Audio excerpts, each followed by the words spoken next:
Welcome to the City of Bellflower. Hi, I'm Mayor Sunny Santa Ines, and we're partnering with SELACO Workforce Development Board to host a regional job fair here at Sims Park on June 3rd from 9 a.m. to 1 p.m. SELACO is comprised of the cities of Artesia, Bellflower, Cerritos, Downey, Hawaiian Gardens, Lakewood, Norwalk, and Paramount. This job fair will feature many top employers. We're expecting over 70 employers to be in attendance. And we want you to dress up for success.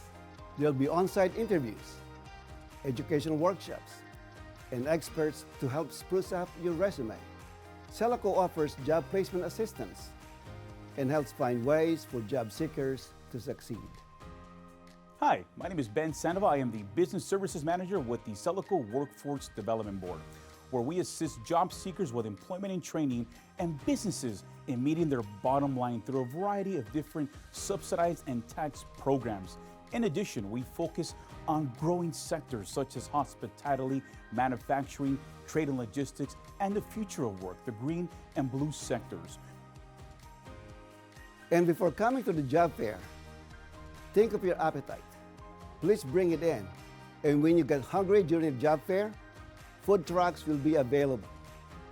We look forward to seeing everyone here Saturday, June 3rd in the City of Bellflower.